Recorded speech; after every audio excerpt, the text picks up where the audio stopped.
Oh yeah.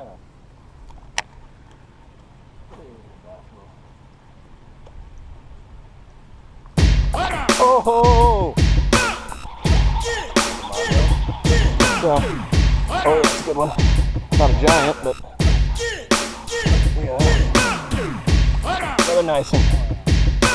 Another nice one. I knew they were gonna get that buzzbait. All right, there's the pattern. They're in the dead center of that thicker grass right there. Another nice blast off. That's a healthy. That's got to be pushing 3 pounds. Yeah, buddy.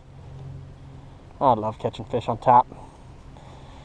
Love catching me some topwater fish. See ya!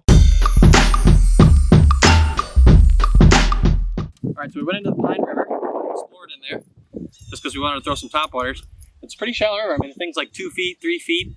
So a couple good baits that we picked out was like buzzbait. One of the few baits you could actually throw in there, because you got like, not matted grass, but a lot of surface grass. You wouldn't really be able to throw anything underneath and be tangled. So buzzbait was a perfect bait to throw. And then Luke was throwing a ribbit. Right, Luke? Nice and weedless. Nice and weedless ribbit, keep it on top.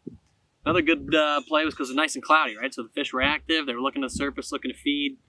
Plugged out some nice big bass, plugged out some nice pike, missed a couple blow-ups. But when you get into the shallow water, especially when you're in a river system, you get around that shallow grass, tough to beat a buzzbait, makes a lot of noise, stays clean, fish are thorough, move fast, or something like a topwater ribbit too. So, next time you hit a shallow water river, Strike King, Rage Toad. Break out your favorite buzzbait.